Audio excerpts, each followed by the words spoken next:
Sound the alarms, Luke. We got a bonus episode this week. Holy boats. All right.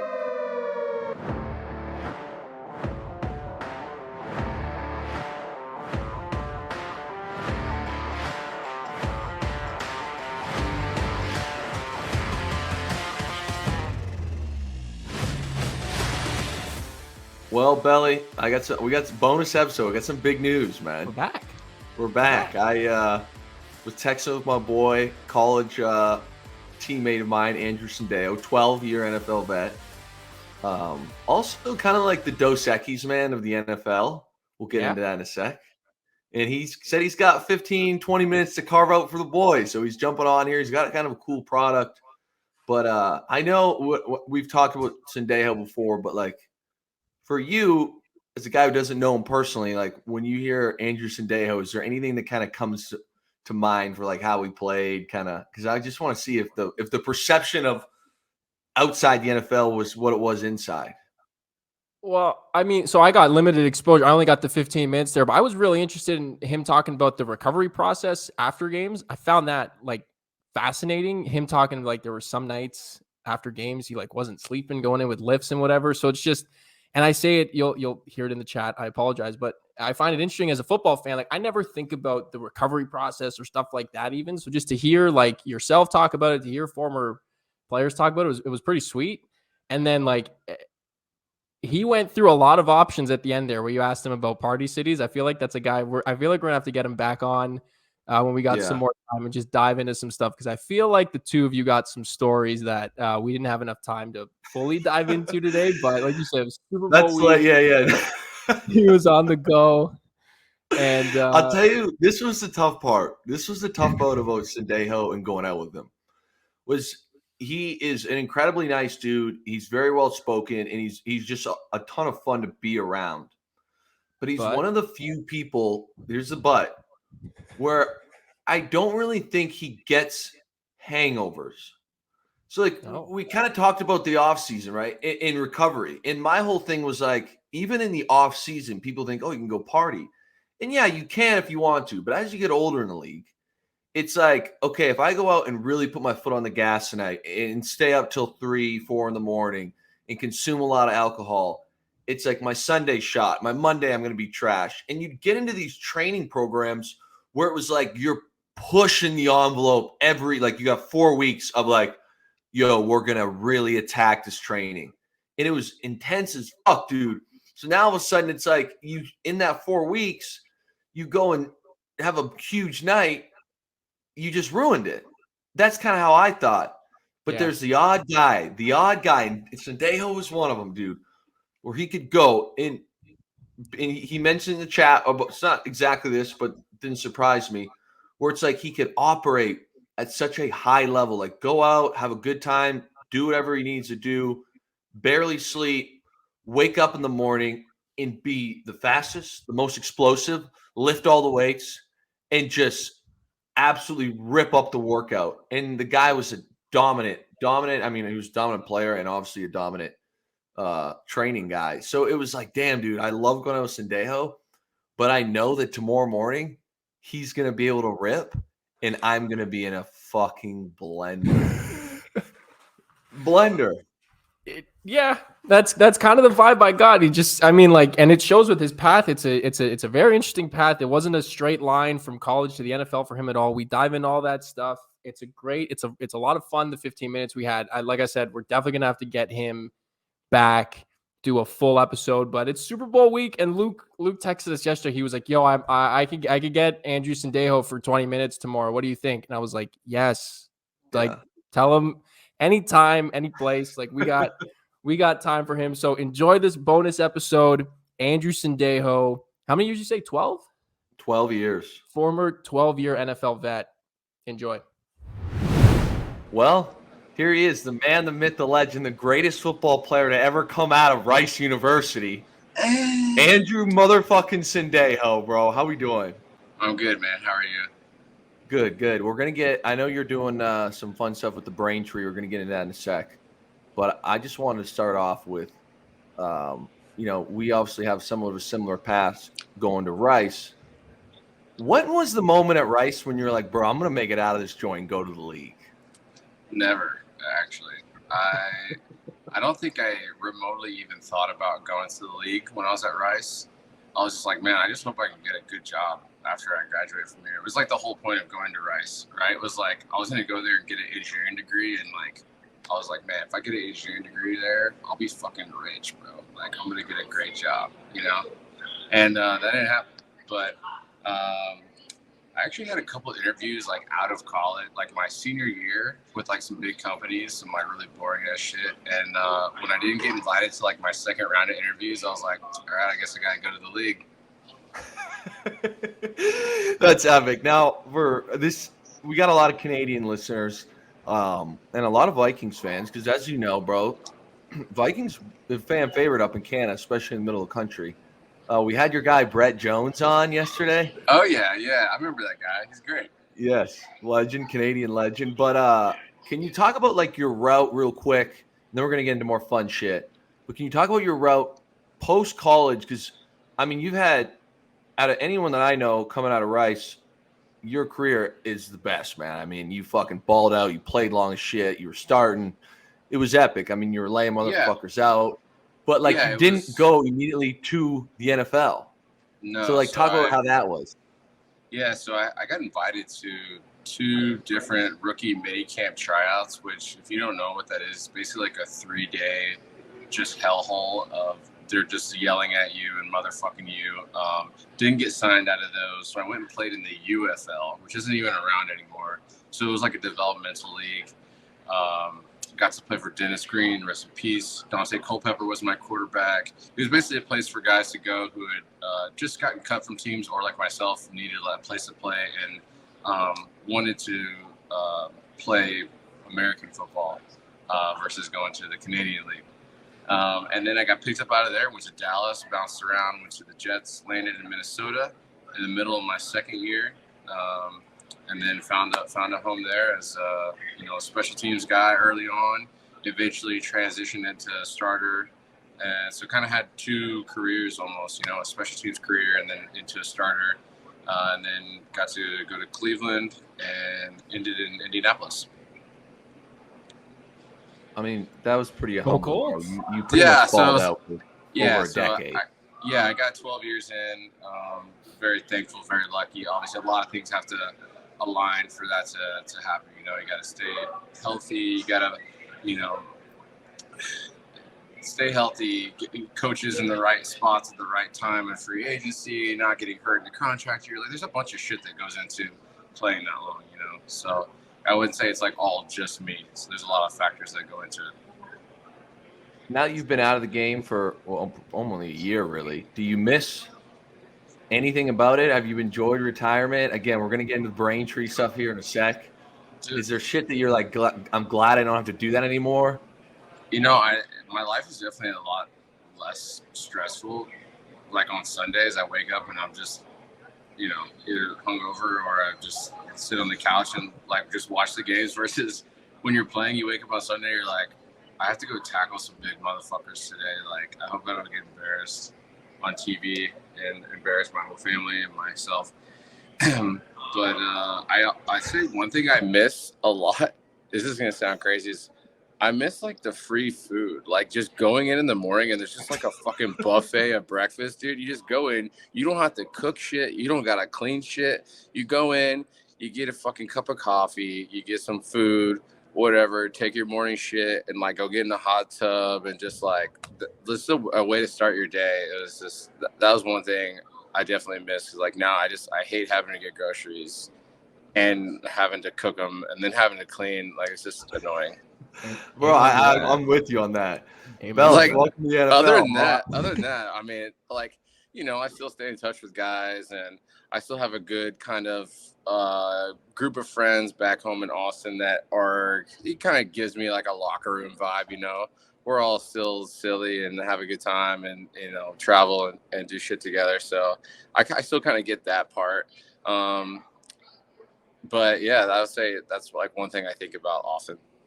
What was the best facility in the league, right? You played on a couple different teams. You just like going in, getting food. What was the best city there? Man, so my last 2 years in Minnesota, we had just gotten a brand new facility, and so it was I mean, it was badass. It was actually kind of like too big because from your locker room to the meeting room was all the way across the length of the indoor field, and then on the third floor. So you would have to leave the locker room before meetings like 20 minutes before your meeting. Usually you leave like fucking like 7 minutes before or something. You just scramble into the meeting room, right? You try to get in there that 5 minutes before, so you're like seated and ready to go. But I would say Minnesota it was the newest, nicest one that I had played in. Your guy Belly's a diehard Colts fan, so he was probably hoping you'd go the other way there with that. The Colts is, I would say the Colts facility, the coolest fucking part is Irsay's office. His office is fucking nuts, dude. It's like so. I hear he like collects a bunch of stuff. Dude, first of all, just his office, he has all these guitars from, I can't even name all the people. He's a like collection of guitars, all types of original like scrolls and like handwritten like lyrics from like the Beatles and just all types of crazy shit, right? Well, then you go through his office and there's like this little like waterfall thing, and then you go in, it's like a spa, right? He's got like a full gym to himself. He's got a fucking lap pool, right? Like a full-length lap pool. There's like stars in the ceiling, and he's got sauna. Like the Rolls Royce stars, but it was lap pool? Yes, like I think his office cost as much as just the entire rest of the facility. Like, and then he's got like a hyperbaric chamber in there. He's got all the advanced shit in his office, like that we don't even get access to. The only reason I got access to it was because I had a concussion, and they wanted me to get in the hyperbaric chamber, but the hyperbaric chamber is through Irsay's office. So I got to go through like his secret lair to get to like this part of the facility that nobody really goes to. Like even some of the trainers and employees, they're like, wait, I want to go. Like I haven't been, I heard it's crazy. And I'm like, yeah, it's fucking nuts, dude. It's like Narnia. You like go through this door and it's like fucking all this shit. It's awesome.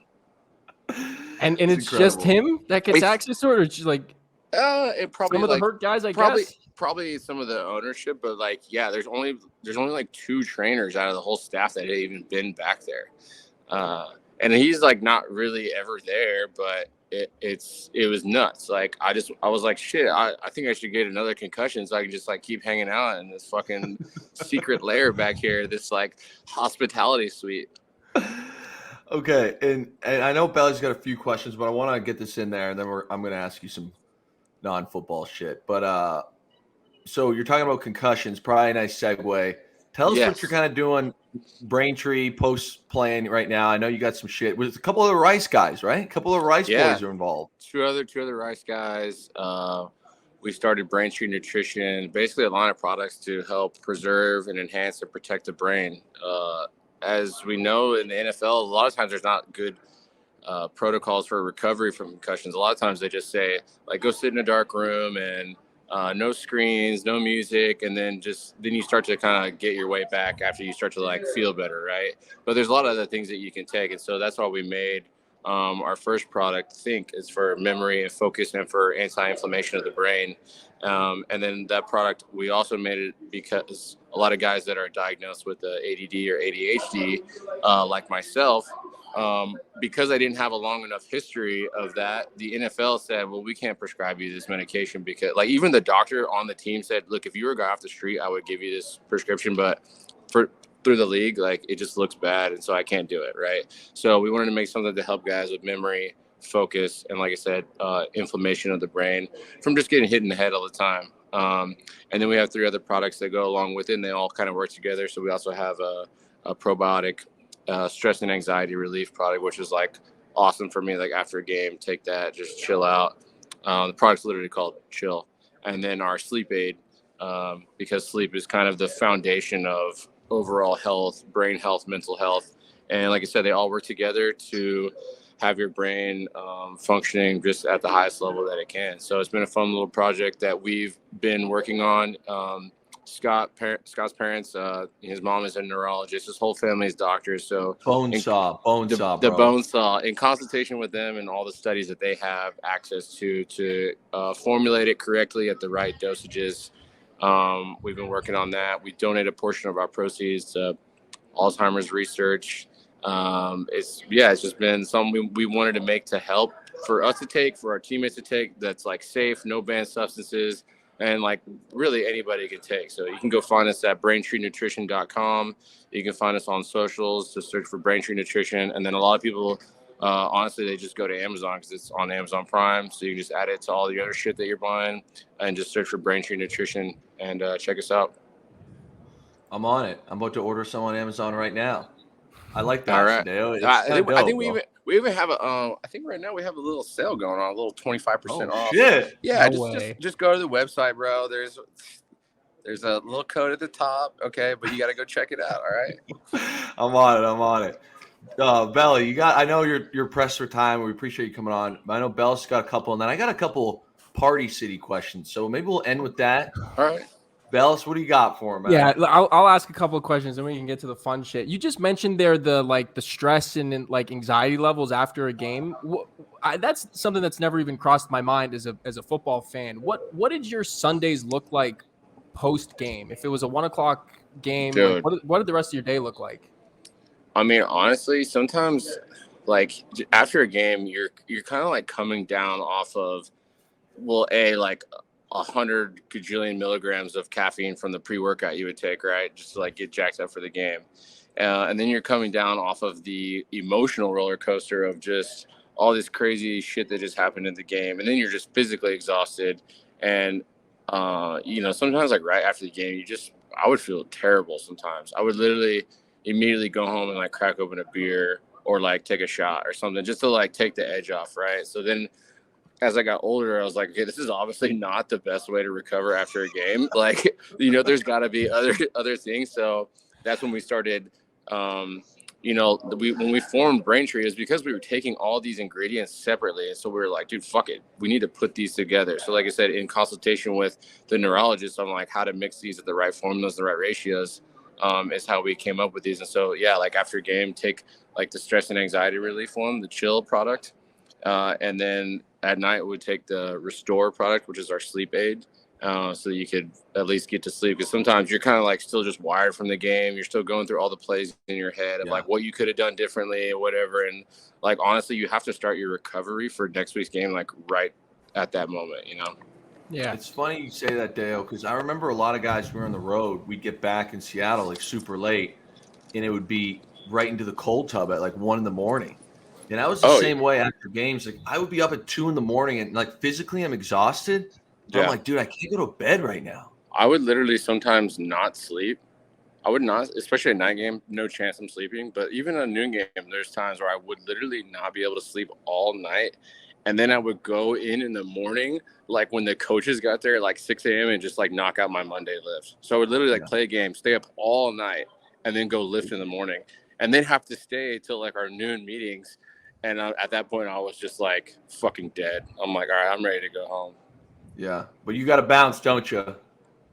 I'm on my way, and I might lose y'all because the service over here is bad. But I'll do like what I feel like y'all had another like fun question. I got one question for you, man. One of the things I always respected about you, and I say this all the time, was like, dude, you're one of those guys who could go rip it up and still be the most fit dude the next morning, no matter what the situation was. We get in debates all the time, but for you, if you had one North American is a parameter, city that you had to party in, maybe not now, but let's say like year 7, so you had a little bit of bread, you could do whatever you want. And you could pick any crew of people. Could be your Rice Boys, could be your Minnesota boys, whoever. Maybe it's me, man. Who knows? Maybe. What city is it going down in?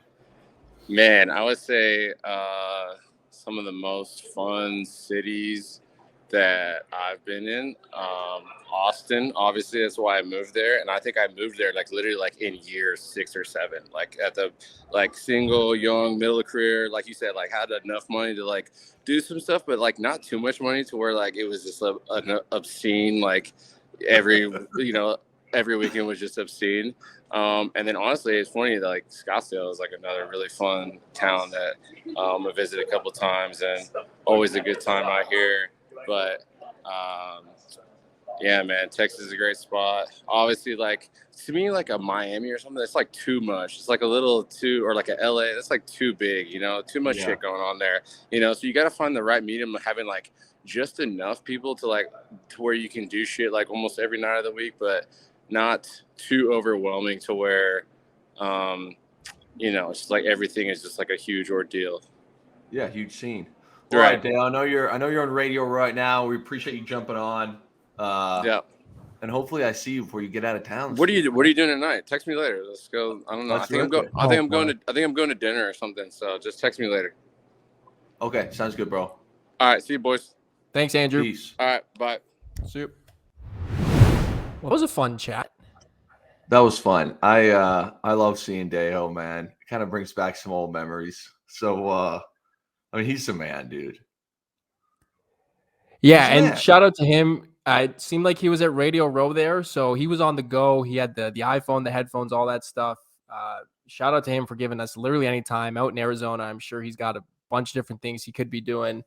That BrainTree Nutrition stuff sounded pretty interesting. I didn't know it was him and a bunch of former Rice guys. That must warm your heart. Yeah, it does. It does. And it's been fun to kind of follow their journey. I mean, obviously listening to Dejo, he's got a lot of passion for it, which is always cool. But like you said, there's a lot of ex-Rice football guys behind it. So I want to clarify a few things. I remember me saying bone saw. Yeah, what was that about? Yeah. So one of his partners in this, his name is Scott Solomon. And Scott Solomon was a Rice University legend. He played defensive end. He was really good. He was a 7th-round pick to the Titans. I believe he played a couple years for the Browns. Year older than me, but was like the strongest guy on the team. Like I remember as a youngster, he was kind of treated as a veteran because he played a ton. And he like bench 500 pounds. Like he could clean. We watched him hang clean or power clean, one of the two, at an event one time. Like I think it was like 420 pounds. I mean, it was something gross, man. So he was like a freak in the weight room. And again, you kind of had to know his personality. I've got a few Scott Solomon stories. We'll have to get him on the pod one time. But like when I was a youngster, he would come over and he had like the locker. In college, you always have the guy who's a locker who somehow gets like all the gear, and you don't know if he just like has an in with the equipment staff, whatever. But as like a rookie, he used to let me play what he called the claw. Remember in Toy Story when the claw would come down and like pick something up? So Scott would let me like reach into his locker like without looking and pick like one article of Rice clothing, and I could keep it to myself. That's insane. But where he got the name Bonesaw, I don't know. But our pregame, Bella, I feel like you'll love this. He would go and someone would basically, Scott Solomon's nickname was Bonesaw. And we'd all be getting amped like we're going out to play. We're in the locker room. And someone would come like a lawnmower, like a chainsaw startup, and they'd do it on his arm. Okay. And he'd be like, no. And he'd start screaming. He'd be like, no. And he'd start like shaking like he couldn't control the saw.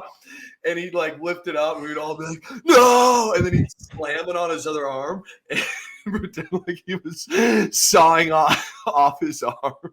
And he was the bone saw. And it was like, bro, when bone saw was ready to go, like we were all ready to rumble. So that's why it's been a while since I've used the bone. But him and Dejo were like two peas in a pod, even on that defense. They were both like very physical. Sendejo as a DB, Solomon as a D lineman. And it was a fun locker room to be a part of. And for me, the BrainTree Nutrition stuff sounds cool. I'm going to check it out because most Rice guys actually are pretty smart. You know what I'm saying? It's tough to get into school there. I know football players, but most, maybe outside of me, most of these guys are pretty smart. Some sneak through the cracks, but yeah.